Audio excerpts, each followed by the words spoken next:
Welcome, everyone, to the renamed Pommy and Fazz Show Live. It's just a different name, as Fazz has been telling me. Same shit takes. How you doing, Fazz? Brilliant.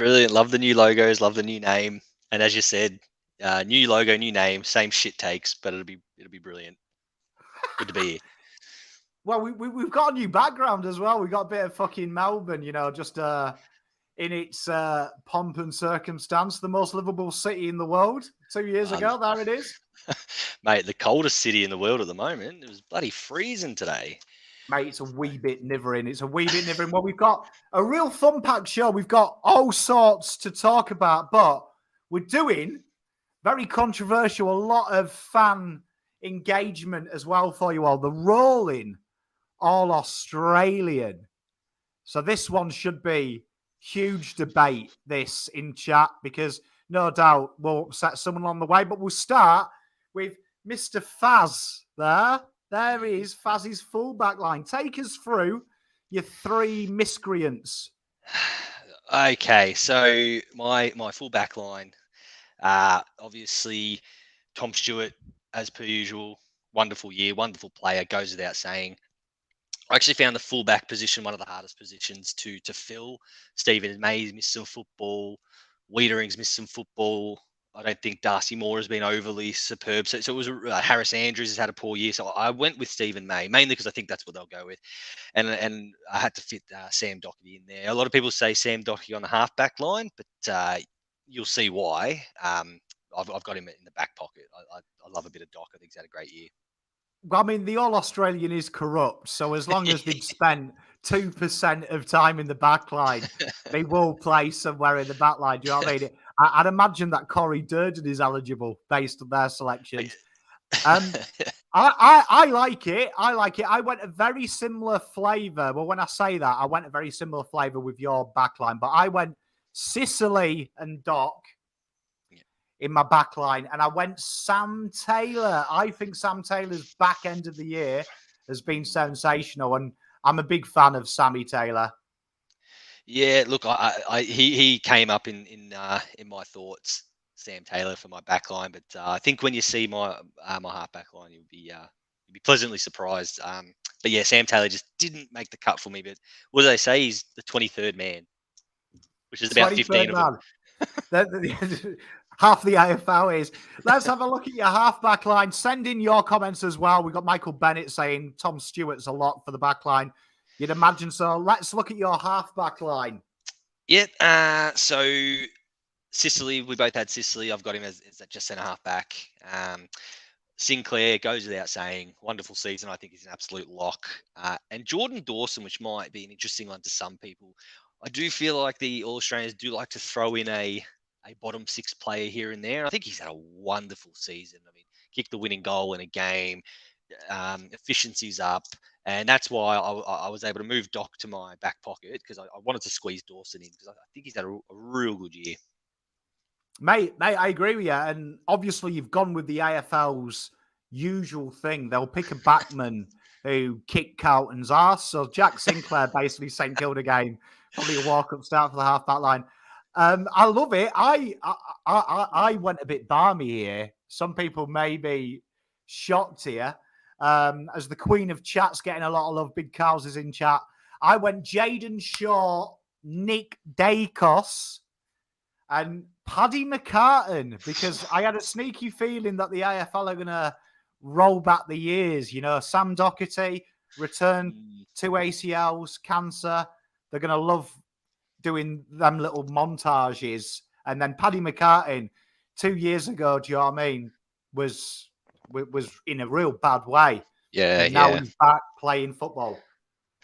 Look, I like it. Look, I'll be honest, Paddy McCartan didn't quite come into my calculations. I love the inclusion of Jaden Short, especially because he's playing a lot up the ground as well. So get him back there. And Nick Dacos, what a story. What a story. Stay tuned as we move on. But I love a bit of Nick Dacos. Love him. Hey, I felt dirty, those in chat. Josh asking about Adam Saad. He does feature in this. Stay tuned. He does feature in it. One of us has dogged the boys, though, but he does feature. Stay tuned.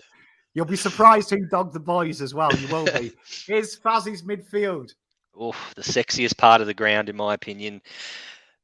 McCluggage, awesome player, and I'll go as far as saying he is an absolute lock for that wing for the next 5 years. I reckon when his career's over, he'll be a 7-8 time All Australian just on that wing because no one plays there. He is phenomenal. He is phenomenal. Honourable mention to a couple of Geelong players because I reckon like Isaac Smith or Duncan might be a sneaky roll together, especially if they finish top. But I love McCluggage. Lachie Neale, again, goes without saying, super season, super player, and it wouldn't be an All-Australian team without Sam Walsh. I think he's flying under the radar. It wouldn't surprise me if he didn't make it because I'm just not hearing about him, but geez, his numbers are good. He's playing phenomenal football. How he's not in people's All-Australian, I'm shocked, but he's definitely in there. I brought him in a different position, but I agree with your backline. I think it is. The only difference I had is I love McCluggage. Yeah. Cripps is my captain of my All-Australian team because although his numbers are slightly down the last 4 rounds, I think the All-Australian selectors will look at him and go, oh, we get what Cripps was doing. We get what he was doing. And I've gone Blake Acres with my other wing. I'm a big fan of Blake Acres. We know I've got a soft spot for a wingman as well. You know what I mean? Yeah. Whether it's at KFC, at Red Rooster, or on the AFL field, I froth a wing. Yeah, look, I do like a bit of Blake Acres, to be honest. Good name as well. Yeah, good one. Cripps in the middle. Yeah, look, I think you're giving the All-Australian selectors a little bit too much credit, thinking that they're going to be able to look and see, oh, what was he doing? I think they only watch the last 6 games of the season, don't they? And then go from there. It's probably round 23, whoever plays well. I mean, it's weird. Yeah. But then we go to the half-forward line, and Fazz has crammed as many forwards as he can in here.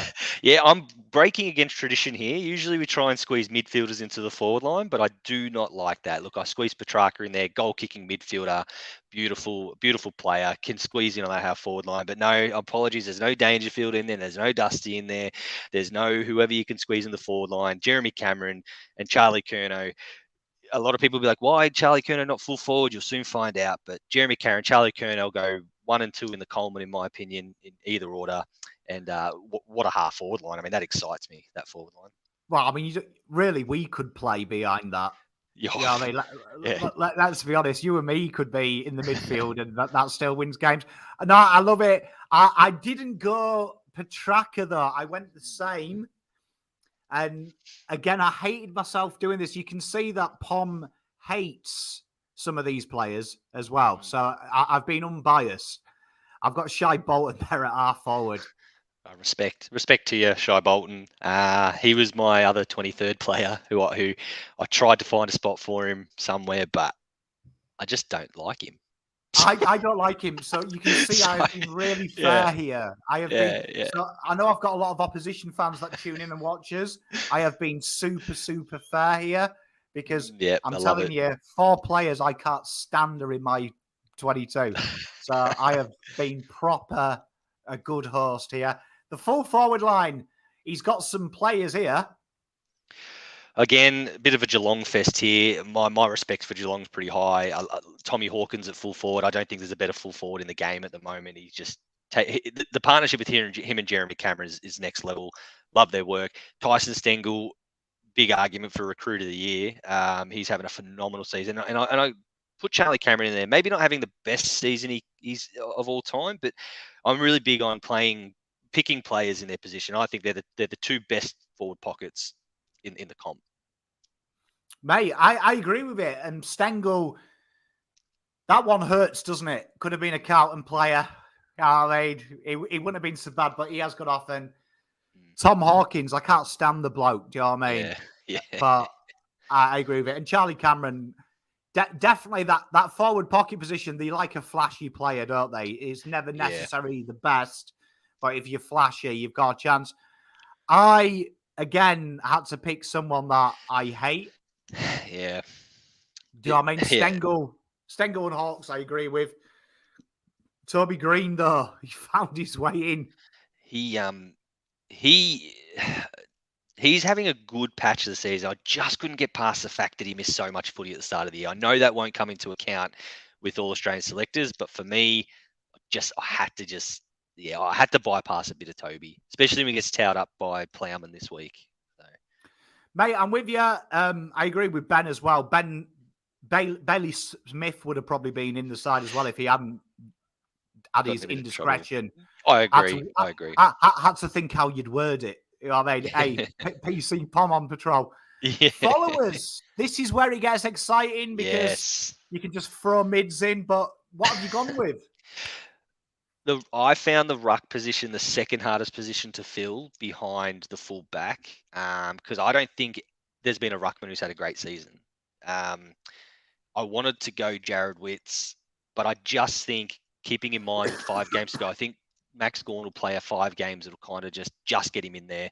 I don't think any ruckman's been amazing. In fact, you could even argue unknown ruckman like Darcy Cameron or whoever might be able to get in there.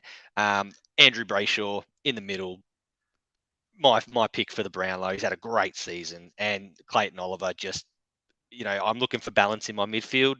He'll absolute, contested beast, get it out to Brayshaw, Neil, who I had in there, McCluggage and Walsh out wide.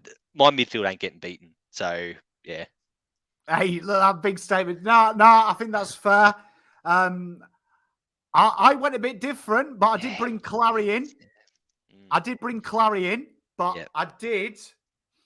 in Jared Witts. I do think Jared Witts has been on form, the best ruckman all year. He has. He's had a great season. And I think that's probably a fitting way. And I put Sam Walsh on the ball with Clayton Oliver. I thought that's a nice combination, that. Love that. That's winning a flag, I think. And then we go to those who missed out. A few people asking about Cozzy Pickett. He was in contention for mine. I'm going to be honest. I did have a bit of a Melbourne bias, to be honest. I just don't like him. Yeah, look, I think you a bit of Melbourne. I think I had a bit of Geelong. Mitch has buried me a bit for a bit of Geelong bias, but you can't fault their Yeah, here we go. Look, I said the town and greater city of Geelong is a shithole. I didn't call them finals pretenders, but they're having a great season, so you can't knock them. So my bench, Nick Dacos, what a season, what a story. Hated putting him in there, but how can you argue him not being there? Adam Sard's the interesting one. For me, I had to toss up between Sard or Doherty on the field. I went with Doherty. I'm actually not too sure why. I just think the story. I don't know. I just went with Doherty on the field, but you could argue Doherty or Sard either way. Cripps and Mills. So Callum Mills, I think he's taken his game to the next level, playing a lot more midfield time. You've got a bit of flexibility there in the game. You can chuck him to halfback if you need it, if things are getting a bit pear-shaped. With the glut of halfbacks I've got in my team. And I think Cripps, you can't ignore his first half of the season. They might, but you can't. He's been phenomenal. He'll be leading the Brownlow. A lot of people will finally remember how good his season was come round 10 in the Brownlow. Saying, shit, how is Cripps leading the Brownlow here? Because he had a phenomenal start to the season. Again, tag team with Clayton Oliver in my midfield. And again, I think that's unbeatable. Mate, it's stiff because we've got a question coming. I'll put you on the spot after I show you my bench, but I really like that. Do you know what I mean? I really, really do like it. I think you've gone well there. And my bench a little different here. Oh, good bench. Do you know what I mean? I went Mark Blitzarves. I think he's back half of the year is absolutely brilliant. I really do. Do you know what I mean? I really do think it is. And I think he's probably going to get... I think he'll get the nod because genuinely, if you play well the last 6 games, guaranteed. I'm really frustrated at myself because I mentioned flexibility before with Callum Mills, and Blitzarves is literally the most flexible player in the competition. So I'm really annoyed at myself. If I was doing it again, I'd have Blitzarves in for sure. That's a great get. Well done. But I had too many Geelong players anyway. Yeah, I was going to say, like Mitch says, you've gone from panning the place to now being a fanboy. I went Sinclair, I went Mills for the same reasons as you, and I had to bring Tom Stewart. And the legend that is asked, Robbie Cook, who's the sub? Who would your sub be? Look, to quote the boys on the Blues Footy podcast, I think Matty Cottrell is the best sub in AFL footy. He My should just sub would play be anyway. Adam Saab. There was some Adam unlucky Saab, mentions, though. yeah. I know Mitch, your mate Mitch will love this. Tuck Miller was up there, but Mitch will love. Peter Wright was very close as well, which He's had a good I year. had to question myself. Yeah, I'd be looking for sub. I'm joking a bit with Cottrell. I'd probably be looking at a Bontempelli or Tuke Miller type as my sub. Yeah. Mate, I love it. I think we've nailed it there. Visiting Geelong is similar to visiting my nan, asks whatever his name is. I'm not going to say that out loud because that could be clipped. But I will say that in UK, when you say visiting your nan, that usually means it smells like lavender piss and biscuits. Does Geelong smell like that? Minus the lavender and biscuits part, yeah. Oh dear. But well, it'll be good. It'll be good to keep these teams and have a look at them once the All Australians named and there's 15 midfielders named in all ridiculous positions. So, mate, I'm looking forward to it. Well, I mean, there's a few that, you know, like here, Bailey Smith. I think Bailey Smith would probably be a walk-up start, but the AFL is rigged. Do you know what I mean? The fact that he's on mental health leave with drugs, you can guarantee they'll pay him off for that, surely. Yeah, I think so. Yeah, I can't see him making. He's had a great season, but yeah, unfortunately. You know what I mean? Penguin biscuits, asked Brian. I actually bought some penguins from Woolworths today. We're not at the controversial opinion, but controversial opinion is penguins are superior to the Tim Tam. I'm going to put that out there. That's a huge call as well, and I'll probably get divorced if my wife hears that. But this is a great topic of conversation for you guys and girls. TV rights. Obviously, the AFL have announced that the TV rights are now open for bid. And we wanted to put it to you and ourselves. What do you want to see from the new TV rights? And how do you want to see it go? Right. So I'm going to open this by saying I'm the most technologically inept person you'll probably meet. Okay. So I'm going to preface by saying that. However, sports streaming is the best. TV rights deals, free-to-air TV, forget it. I'm going to ask people here, what do you watch on free-to-air TV other than the news? Because I know in my house and a lot of people I speak to, free-to-air TV just doesn't get turned on unless it's the footy. To me, free-to-air is dead. Can't do it. Streaming's the future. It's here to stay whether you like it or not. The only people that probably might need help, technologically difficult people like me or my dad or older people, whatever. But it's here to stay. So get used to it. Get absolutely used to it. Here to stay. I love it. I love streaming if it's done right and if it's done well. I'll look at the A-League with Paramount. Shit house. Hate it. Can't stand it. The platform of Paramount sucks. The Premier League with Optus. Fantastic. I was devastated when they took it from Foxtel or whatever it was, but it is next level, the Optus app. So when it's done right, it's great. The ability to live pause and deal with your kids when they're frustrating you, amazing. Go back and watch things anytime.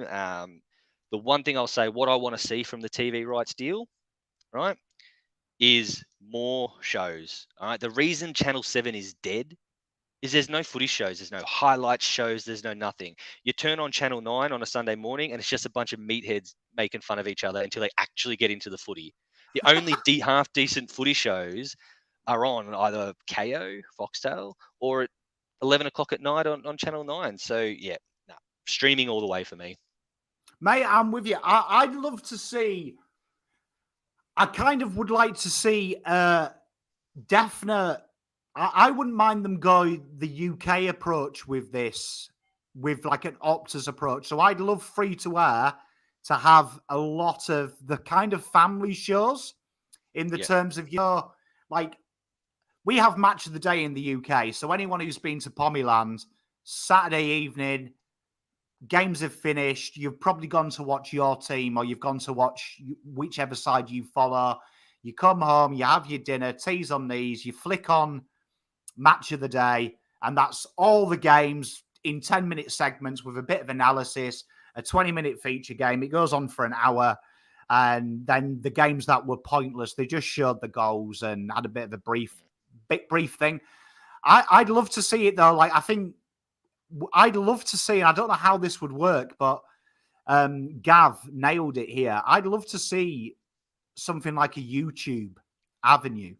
I'd love to see something that is not necessarily expensive, but something that's readily available. And I've seen a lot of people here say bring back players like people like McAvaney and stuff. Definitely have that, because I think what the AFL does wrong is they jettison people. So you've got Cometti. When I first came here, Cometti was the voice of AFL to me. He's the John Motson to me when I was a kid in the UK. And then they just got rid of him.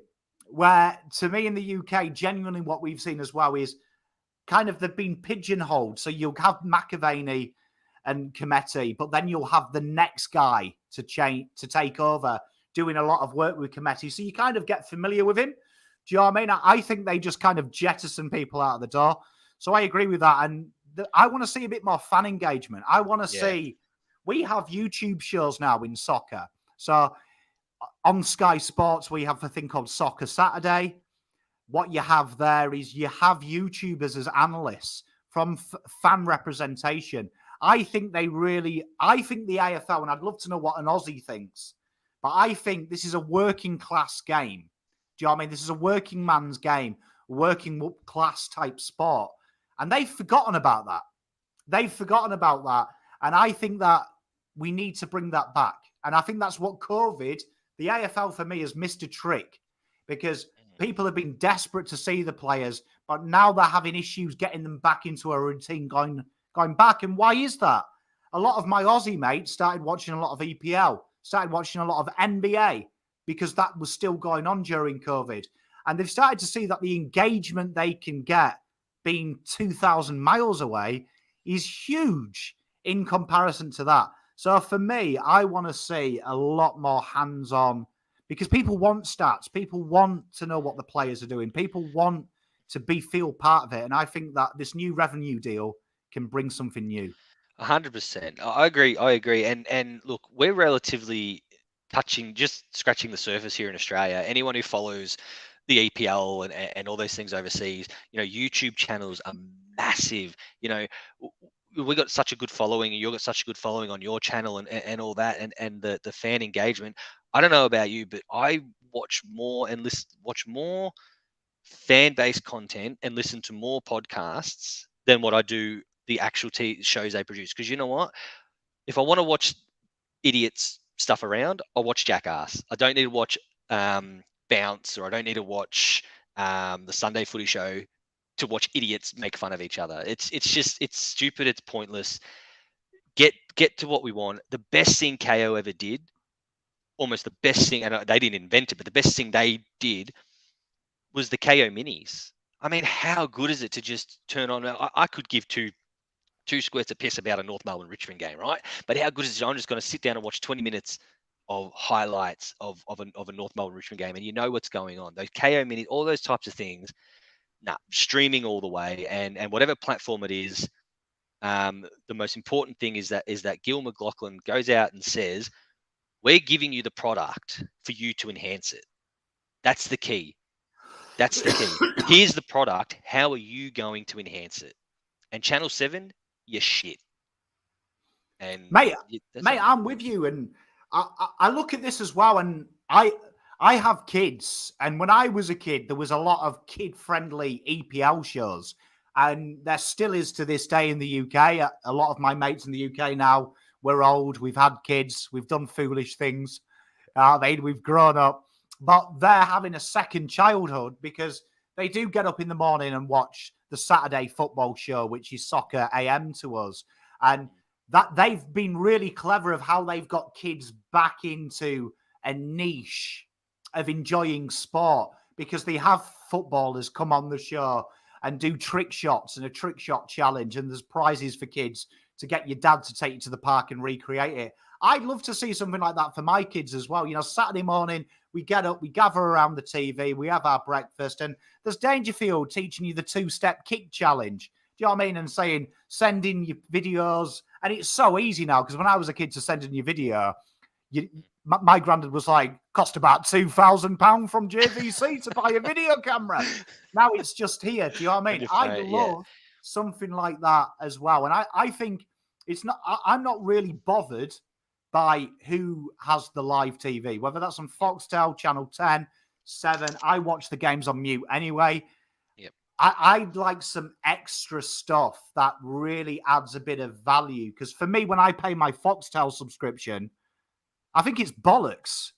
Do you know what I mean? Because I'm paying it for the footy, but I'm really paying it to watch 17 other teams. Yeah. No, and you're right. And you're absolutely right.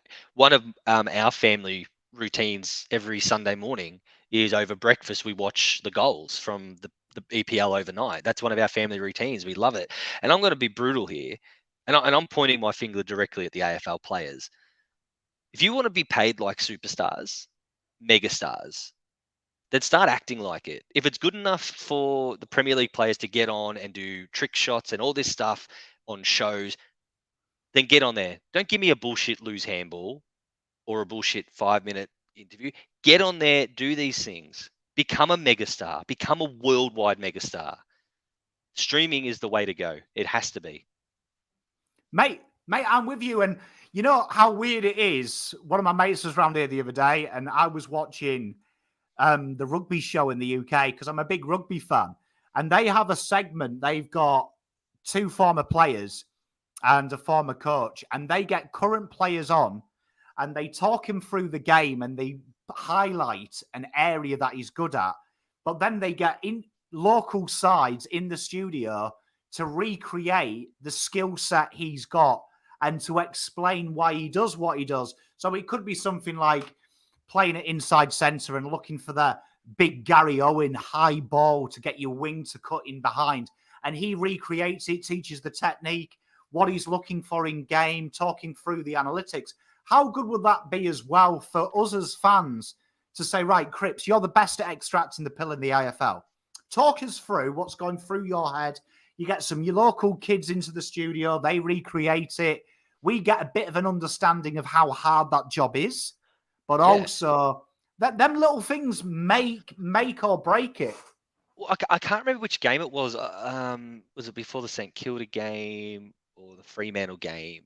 Whatever it was. But there was a thing with Harry Mackay and Howie before the game and talking about Harry Mackay's goal kicking routine and all that. And I'm sitting there like, this is brilliant. This is the first time I've I could have stayed there for ages and actually watched it twice. And I'm thinking, you've done exactly all we're asking to do. Now I sit there and know when Harry Mackay is going to have a snapshot, when he's going to have a set shot, what he's going through his thought process. Yeah, it's incredible. Mate, the biggest thing for me as well is they've got the analytics to do it.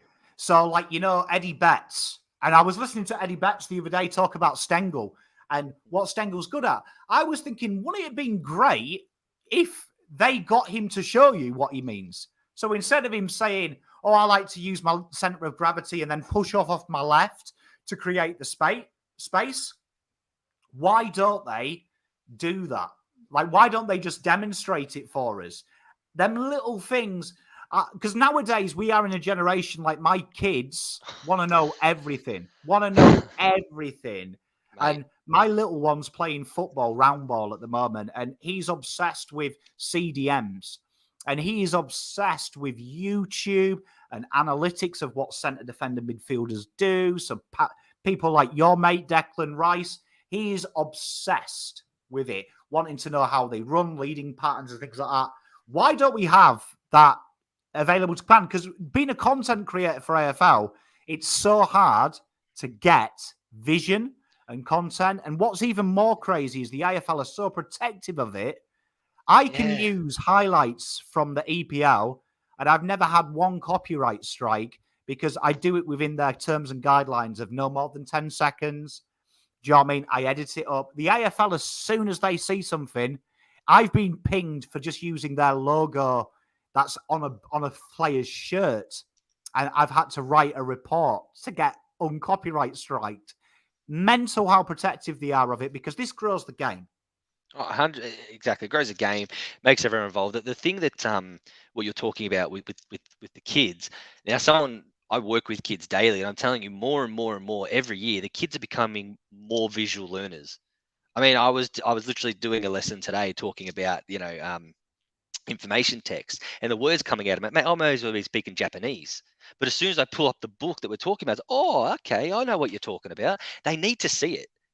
You can have Eddie Betts on there explaining everything he wants, but unless the kids see it, they got no idea. So Mate, I'm with yeah, you. And I think the other thing for me as well, and I don't know what you guys and girls think in the chat, and you, Fazz, a lot of the commentators they have as well have. It's weird because in the UK, we have former players and they obviously have a bias. So Gary Neville fucking hates Liverpool and fucking hates Man City, but yep. he will give them praise. Mm. I find in the AFL, there is a stigma as well that you can tell. And I don't know if you guys play this game, but I can look at an article, see who it's written about, and know if it's going to be positive or negative. And there is way too much focus. Ben said it, that they focus on the middle of the rank teams, get away with a lot. But like I would say this, if Jack Ginnivan played for North Melbourne, no one would give a fuck. Do you know what I mean? 100%. It would be a 100%. laugh. Joe Selwood gets away with it in the media because he plays for Geelong and no one cares about Geelong. But because Exactly. if that was a Carlton player, bang, it would be there. Collingwood player, bang, it would be there. If Jordan De Goey was a North Melbourne player, they'd be like, oh, maybe North Melbourne mismanage him. Maybe he needs a bit more protection. But because he's a Collingwood player, it's, do you know what I mean? Hang him out to dry. And I'm not defending the Goey there, but I'm saying how the media articulates certain players. Do you know what I mean? If The it was a media, North Melbourne player, they'd get away yeah. with it. The media have crossed the line in regards to the difference between delivering content that we want versus delivering content that is going to get clicks and likes. They've just simply crossed the line. You just need to put the name Carlton and salary cap in an article, and you're going to get more clicks, than say, do North Melbourne need a priority pick, for example, or even the latest one going around recently is can Essendon make finals? I mean, what a stupid article, but it's just they've crossed the line between content we want versus content that they know is going to get clicks and likes. So that's equally on us as well. Stop clicking the shit. No, I agree with you. And it is definitely something that I feel strongly about. And I think this comment here has just nailed it. By Jonah, he's usually nails it. I do think that they are stuck in how it used to be. And I think nowadays people are quite intelligent. I think they forget people are quite intelligent. I remember when I first started doing analytics on YouTube and it didn't take off, but now it's amazing how many people are really starting to embrace it and send me stuff and they enjoy that kind of stuff. Because for me as a sports fan, I want to know why they do what they do and how they do what they do and what's the point of it. I was that kid that broke shit apart just to see how it worked. And I think a lot of people are like that. And I think the AFL missed a trick. The big argument I have is computer games. The AFL hasn't made one. And a good friend of mine used to work for EA Sports. And if you remember in the late 90s, EA Sports made an AFL game. He was telling me that he was part of the contingency that flew to Australia and asked the AFL for $2 million to help with the development of the game. And they didn't see the benefit of helping them make a game because they tried to suggest we can sell this to America and Europe as well, but we need some subsidies. And I think, that's a huge area of how people get into the sport as well through the game. My kids became EPL fans through playing FIFA because they learned the players' names. They could pretend to be the players. Do you know what I mean? And they enjoyed that. And that's what we all did going to high school. It was always FIFA, and that's how we all got into it. And I think you're right. Like the AFL is a good sport. It's a great sport to watch. People overseas love it when you show it to them. So let's give it to them. Seriously. Well, everyone's talking about salary cap and can Carlton sign this player? Oh my goodness, and priority picks. Get the game out there, and salary caps will be. No one will even care about salary caps anymore because it'll be a thing of the past. Because with that much money in the game, it's just it's something that really I've got a big bugbear on it because the game's being held back 100%. Mate, I'm with you. And local Aussie guys, like the guys who did the AFL Evo, no disrespect to them, they did their best with limited budget. But for me, I just can't understand how the AFL don't see. They're trying to break into China. They've spent a lot of money, I know, in their last budget on breaking North America. Big part of that is having something that people can play and hold. And you know what? Funny enough, I learned the rules to AFL by playing AFL, by playing the AFL computer game. Do you know what I mean? It really helped me cement the learnings of what was going on when I first started to get into it. And a good mate of mine used to kick my ass at AFL, but it was like how I kind of learnt the intricacies of the rules of holding the ball and things like that, which I didn't quite get from first watch. So I'm with you. And Patrick, I think you nailed it. Clickbait ruins it. And we had about 4 topics in one then. It was great. Hey, look, we killed it. But this one here is a controversial one. And this is a big one for a Pom. And what I mean by retirement games, token games. So do you agree that players get token games? I'm going back to Bryce Gibbs a couple of years ago. Do you know what I mean? There was talk that, Ed Kerno is going to be out for 4 weeks, presumably missed the year. People saying, oh, he's unlucky, he won't get a retirement game. Are you fans of it? And what would be the alternative? Oh, dear. What a question. Look, this is a cultural thing. Anyone who's grown up on the world game understands the difference between a testimonial and a retirement game. So those of you who aren't familiar, a testimonial is a game played out of the season that's organized to celebrate a player's career, generally. And in the AFL, of course, they get gifted games. I'm a big believer in gifting players games as a farewell game or to get to a number game. It should be reserved for to get to a 300. Like, I've got no qualms in Carlton getting Mark Murphy to 300. Season was over. We're sacking the coach. Get him to 300. Happy days. But if you're doing this for players to get to 100, 200, I don't know. To me, it doesn't sit right. And also, retirement games, Ed Kerno, love Ed Kerno. He deserves everything coming to him. But if it's a difference between us playing finals or not, I'm not giving Ed Kerno a retirement game just because he's been a Warrior. So to me, it's got to be absolutely reserved for the club legends. And the same with testimonials. I'll use, and those of you who follow Premier League will know, Mark Noble is a perfect example. He's been at West Ham for 18 seasons, the longest serving player, captain, whatever, and all that. And he literally in the last game of the season, I'm not starting on because West Ham needed to win the last game of the season to play Champions League or Europa League or whatever. And he literally not starting the last game of the season, gets his testimonial, happy day, still a club legend. But at the end of the day, this is going to sound horrible, but the club is bigger. If you said to me, Carlton will finish top 4 or miss the 8 or whatever, but we need to give Ed Kerno a retirement game, it's not for me. It's not for me. But I will say I do respect and understand the cultural difference. The culture in AFL is very big on that.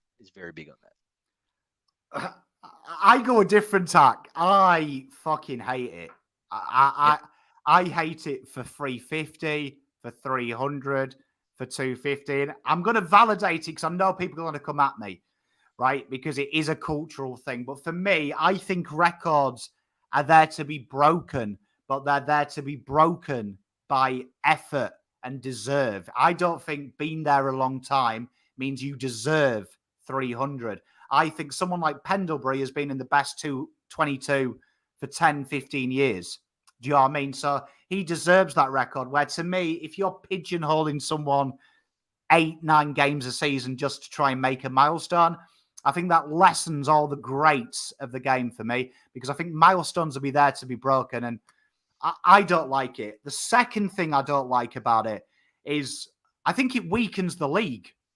Do you know what I mean? That if you're playing team players just for the sake of it, for a handshake, fuck that. And for me, as a player, as a human, I don't like handouts. I like to feel like I've earned something. So for me, I don't, and this is just me personally, I'm not putting aspersions on the player, but to me, I don't understand what goes through your competitive sporting mind that you'd even want to play a token game. Do you know what I mean? And I know EPL's different. Mark Noble came on for what, like 25 seconds? Do you know what I mean? To say goodbye. We have that ability to sub you in when the game's over. So I would love, and I think this is a revenue idea. So I'm going to put, Pom hates it, thinks it's pathetic. Absolutely pathetic. I cringe even when it's Carlton do it. I actually feel physically sick. I'm like, that's embarrassing. But I would love to see end of the year, these clubs do testimonials. Yep. Do you know what I mean? So in the terms of, like, I'll put an example. Cade Simpson, right, when he retired, wouldn't that have been great at the end of the year? We go to Icon, they charge us $20 a head. Do you know what I mean? To get in. We have one of them games, like, you know, that charity game they used to do with the pundits and ex-players, and it was just basically a shootout. It was Mickey Mouse that they did for that charity. Have one of them games where Simpson can invite ex-players, current players, people he wants to have about him, fling him up full forward for 20 minutes so he can kick 10 goals at Icon. You know, real nice, relaxing, and that's how we say goodbye to him. Yeah, and that's what I was getting to as well with the testimonials. That's a cultural thing. Unless you follow Premier League football, there'll be people in this chat who have no idea what a testimonial is and how it operates and how it works. I'm guessing I'll be having this conversation at work with a couple of people tomorrow just to really get into the explanation of what the testimonial actually is. And it is exactly what you said. It's a chance for current players even, you know, to play, past players, all this idea. And it becomes a big celebration. It's at your home ground, you know, it just becomes a celebration. So I love the idea of testimonials. For me, it's one of the best things in soccer, in world football. I mean, I wasn't even there, obviously, but I watched the Mark Noble testimonial and I'm in tears. You know, that's what these things are about. You have fans in the crowds up in arms and say, oh, this is the last time we're going to see this person again. Yes, the cultural thing will say, oh, but it's not a real thing. But that's the point. Money, raise some money. This is where you sell the shirts. This is where you do all that. Yeah, I love testimonials. I'm all for it. Yeah, do you know what I mean? And like, I think like there's certain players like Ed Kerno, I think there might have been an argument that he could have played round 23, round 22. Do you know what I mean? Because his form was pretty good in that VFL game he did play before. Ironically, he was killing it before he got injured. But I draw the line at players like Bryce Gibbs. Do you know what I mean? Nowhere near the best 22. Nowhere near the best 22. And I think that's why you lessen it. Because what I'm saying is, these heroes deserve to go out on their own terms. And for me, Ed Kerno, that would kind of taint everything I know about Ed Kerno. Tough, hard, willing to put his body on the line. I don't think he'd want a gifted game. So what I'd love to do is have that on Icon. Ed Kerno picks an Ed Kerno 22 select. Do you know what I mean? We play a side. He has some fun. We raise some money for him that he can maybe go as a nest egg, or if he wants to donate that to charity, and we get that chance to give him a hug, give him a kiss, and cheer him off the ground as the champion we remember in a safe way. That is how I feel personally. Maybe that's cultural. No, maybe it definitely is cultural. It is cultural, but I think it's a good thing because I'll use the Mark Murphy one as an example. I hated him being a sub, carrying the calf. I still thought he was best 22 personally, so I didn't mind him playing, but I hated him being the sub to get to that.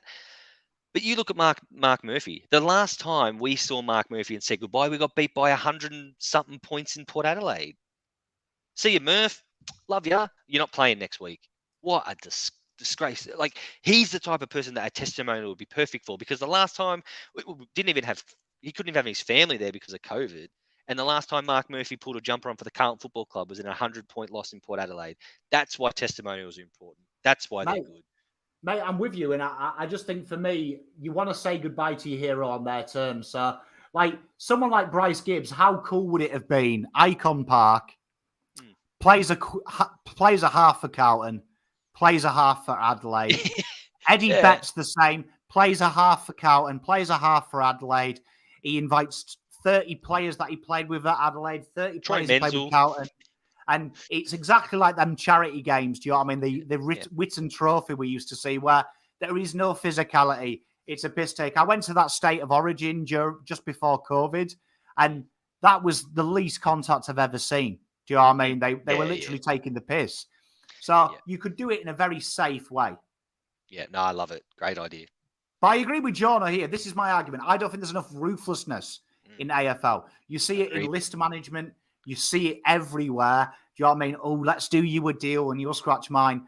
I want to see a little bit more ruthlessness because I've said it all along. If I was a list manager, I'd pride myself on fucking off the opposition.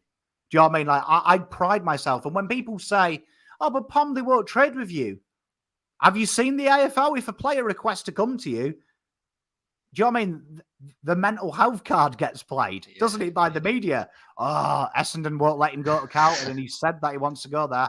And the long bastard. So for me, I want to see a bit more arseholeness. I hate the lack of ruthlessness or whatever, or ruthlessness or whatever the term is. I hate the lack of it purely because I look at things like list management, and we're going to get to that at some point. We got players on our list who are injured every single year. If I'm list manager, love the boys, met the boys, great guys. Footy's not for you. You've got to be ruthless. Mate, I'm with you. And to answer your question, Gav, what I'm saying is a testimonial, genuinely, the money goes to the player. So it's like a retirement nest egg. Yeah. So, and genuinely in soccer, because they're on a ridiculous amount of money, that goes to a children's foundation or something. However, in AFL, I'd be more than happy to charge $50 a game to go and see someone, say goodbye to them, and him pocket that and piss off to Marbella. Honestly, I'd be happy. And probably I've already cheated. I've done my unpopular opinion before we come to your questions, because there's some great, there's an R in there, Pom. Great questions in chat. Unpopular opinion, Fazz. You broke the internet last time we won. What have you got this time? Yes. So my unpopular opinion in the AFL this week is that this head high stuff and the Jack Ginnivan thing is the biggest beat up in footy. It's crap. Like, I'm so sick of hearing it. The bloke ducks. Okay, it's not getting paid. It is getting paid.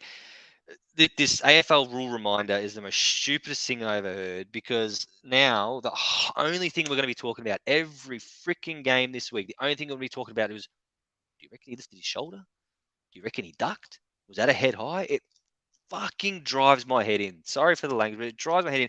Every time something shit like this comes out, it's going to take away from a great game because, do you think he ducked his head? I don't know. Or he looked like he kind of did this. Just, it's the biggest beat up. All right. If you get hit in the head, it's a free kick. Like, they've created another grey area. For me, ducking or not, I could care less whether you've lifted this or ducked that or knee slid. If you get hit in the head, free kick, pay it. It's not grey. It's black and white. Either pay them all or don't pay any of it. Just drive me insane. Putting pressure on the umpires. It's bullshit. I'm over it. It's the first time I've seen Fazz actually physically upset. It's just drive me insane, Pom. It's funny because my unpopular opinion mirrors up with yours, and mine is I think the AFL do far too much to protect the head. And I know you're going to say, fucking hell, Pom, this is a risk, right? But here's my argument, right? If you join the army, be prepared to be shot. If you're a fireman, be prepared to go into fucking fire. If you're a lifeguard, be prepared to fucking swim. So my argument is the AFL, by its definition, the safest medium is getting your head over the ball, getting your back to oncoming traffic to protect your vital organs. Now you're saying that any contact on the head is sacrosanct, which then opens up an avenue to be exploited by cheating. So I don't hate Jack Ginnivan because Selwood's been doing it for a decade. If it's there to be taken. The AFL have opened that avenue. For me, my argument is you're now also creating a situation where doing the right thing, putting your head over the ball and being tough and being brave and winning the ball back is now opening up an avenue that you could be accused of cheating. are manipulating the rules. But then it's also bringing into an account of players. What are we going to do? If, let's just say in 10 years' time, Jack Ginnivan retires, and then in 2042, in 20 years' time, he's going to be on the couch trying to remember his fucking wedding day because he's had 25 fucking elbows a week in his head, right? Is he gonna sue the AFL? Because my argument is your head is your responsibility.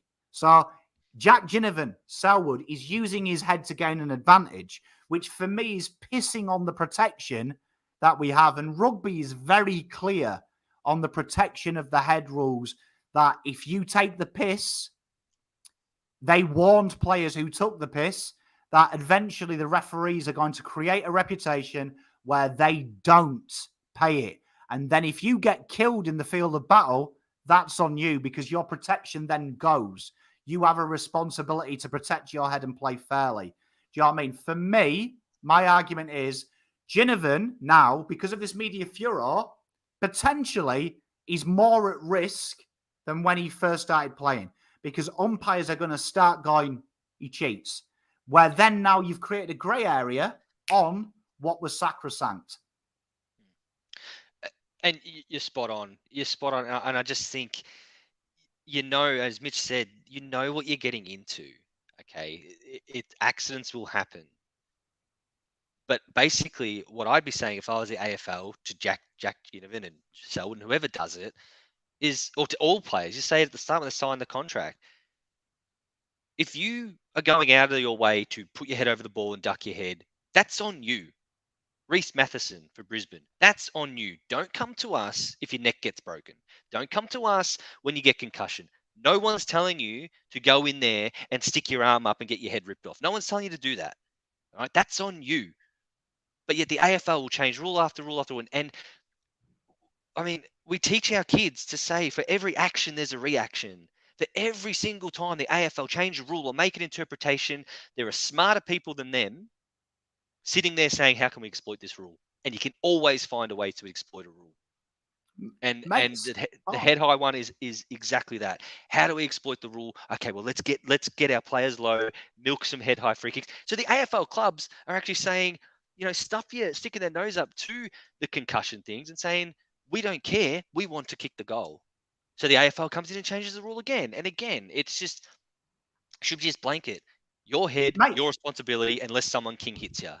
Mate, I think and like what Mitch says and like what I was touching on earlier, I remember when I played rugby, you were told the safest thing to be tackled is keep on running through it. If you pussyfoot round it, you get a bit tetchy, you cower, you hesitate, you will get hurt. Bravery saves your life. I remember my coach telling us that at school.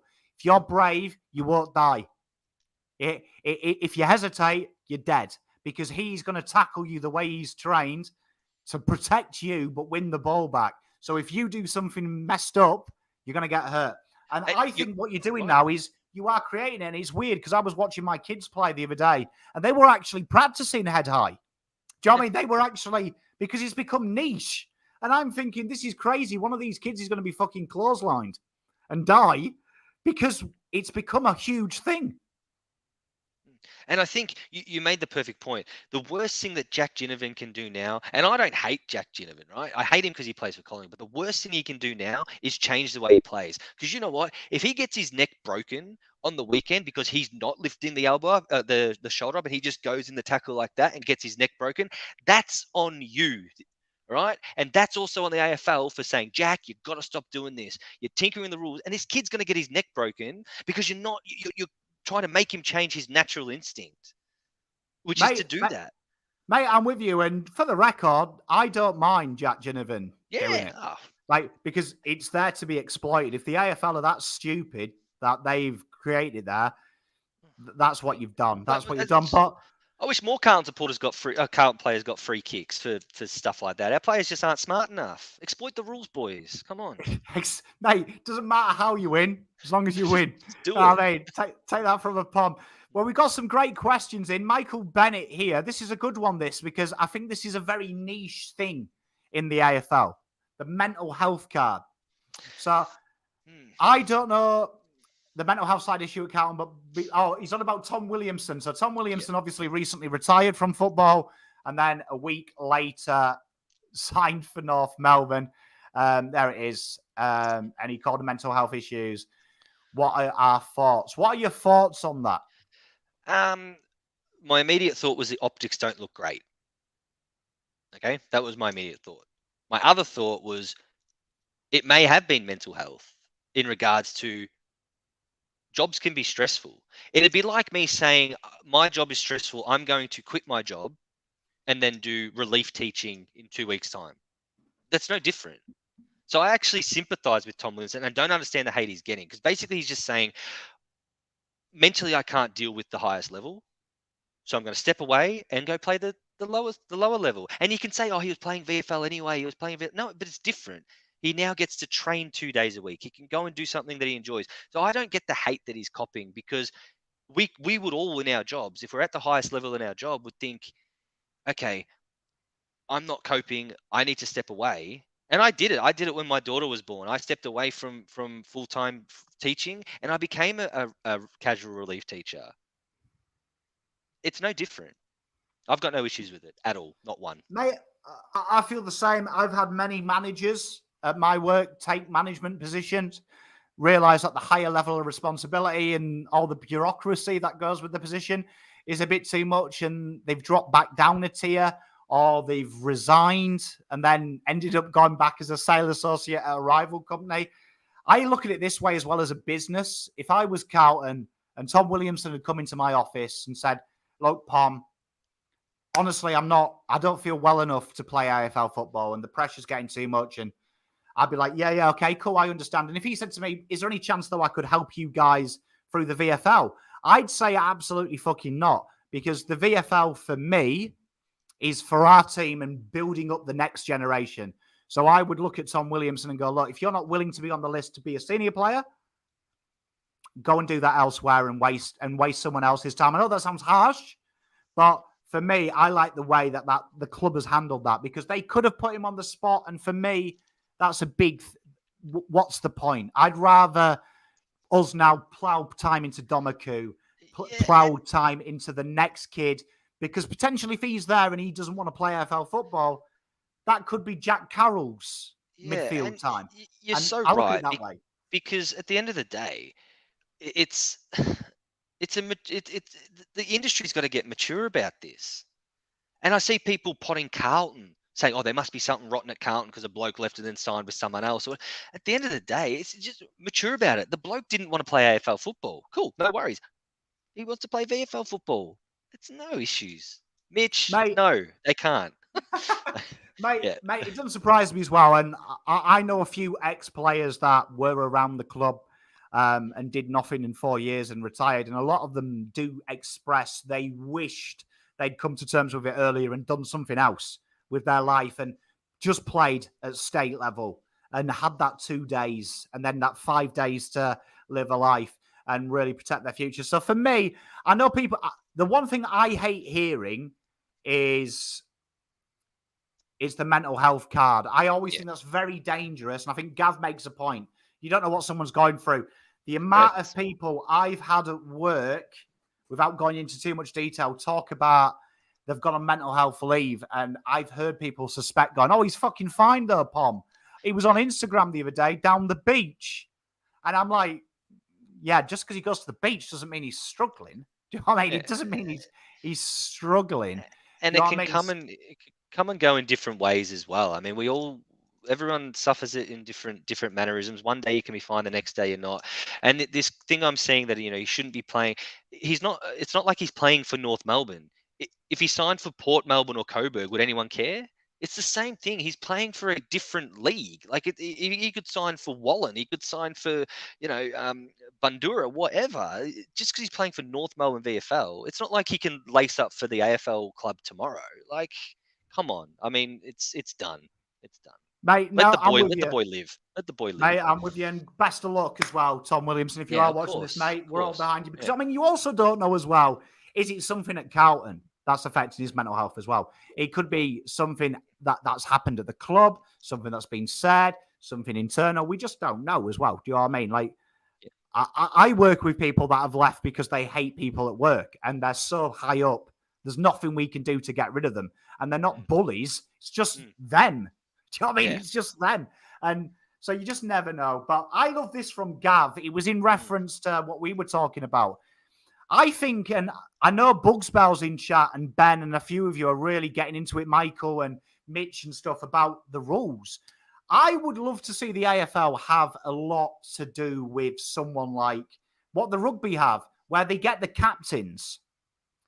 Do you know what I mean? Where they get the captains in the terms of if there is a ducking incident, say, he calls Cripps over and goes, look, I'm going to warn you now. I've paid that free kick. The video referee has told me that he's ducked. We are now looking for it. Go and speak to your boys now, because from now on, XYZ isn't going to be paid because you've cheated the rules. And actually give the coaching staff an actual valid argument. Yeah, look, I mean, I think if they're going to do those types of things, it needs to be clear. Anything that we can do to make it clearer, I'm all for. That's as simple as that. I think the AFL misses that. Misses that. So do you know what I mean? Like the AFL, I think the captain's being called in would be good. And we've got some good ones here about selections. Does Paddy Dow come in for this week's danger game? Nah. No. No. We beat Geelong in clearances. Did we? I might have been making that up. Did we beat Geelong in clearances? I don't know. We certainly didn't get battered in clearances. No, Dow's not coming in. Move on. So, Pitternet and McGovern. Are you bringing them in? And what about you, chat? I'd bring one in and give the other another week. I want to bring McGovern in and give Pitternet another week. But if GWS are going to be playing Bruce, then I'd love to bring Pitternet in and give McGovern another week. I'm not sure I'd bring both in, but yeah. It doesn't bother me either way. It doesn't bother me either way. Mate, I'd be bringing them all in. Great comment as well from Carl's. It comes in all shapes and sizes. She works in mental health. Exactly, Ed. You know what I mean? And I applaud the club for being ruthless, if that's the case. If I'm correct, that the personal reasons, which were assumed mental health, because that was the first reason he was off, I applaud them if they've done it because what I've said, that they've gone, we're not wasting a VFL spot on you. That's the ruthlessness I want, because it's caring, letting him go and do his thing. That's it. We've got Pitternet and Govin for Nunes and Stocker. McGovern. Oh, yeah. O'Brien's got to come back as well, my boy. He'll come in for Hayes, yeah. And we'll finish this one because Fazz, I don't know, Patrick wasn't here last week, but Fazz, you don't, do you? Nah. Again, it's the same thing. We just look like complainers. I went into it a lot. If you want to go back and watch last week's one. The reality is we had other options. We could have put him on the list. Something happened between Carlton and Liam Jones, whether it was Carlton were ruthless and made the decision saying, we're not carrying you for a year, see you later, or whether Liam Jones got pissed off and said, no, I want to go. I mean, he took his family up to Queensland. It's not like he stayed in Victoria. He clearly had an issue with something. So he went up to Queensland. It's not like he stayed in Victoria and said, I'm just not getting vaxxed. There is more to this story. Will we ever know? I don't know. Can Liam Jones write? He might write a book. There's more to this story. We'll find out one day. But the reality is, no, we don't deserve a compensation pick. It's the last I want to hear about it. I'm done with Jones. I'm done with Dow. Yeah. And I'm done with. We killed him. Yeah. We broke him. No, it's just. Yeah. Look, I can understand people thinking we do. And I actually, the arguments are there, and in a lot of ways, I respect those things. But my personal thing, we don't. I just don't think we do. It's done, mate. I agree. I'm of the school that I don't care less. Yeah, that's the same. But if we get one, great. I'll be the first one to say excellent. But I'm not losing sleep over it, and I'm not. But like my tax return, maximize what you can get. I mean, maximize what you get. So I guarantee you, like my tax return, Carlton will get a third. You know what I mean? Can't not get a third. Do you know what I mean? When they probably you could argue they don't get it, but I do think they'll get it. Watch it though, Patrick, because honestly, because Mr. Fazz went totally against the norm with that one. But that is the end of the show. We could do this for like 2 hours, really. I could sit here and do this all day. But thank you very much, everyone, for tuning in. I'll put a post up again next week, Monday, so you can throw in some questions as well. You helped do the agenda for this week, but pleasure, as always, with Big Fazz. Yeah, awesome. Loved every minute of it, guys. And I get a bit heated with some of these things, but no, I loved every minute of it, and I love all the questions and keep them coming for sure. I mean, well, enjoy your week. Go Blues. Much love. We'll see you next week. Thank you very much for watching.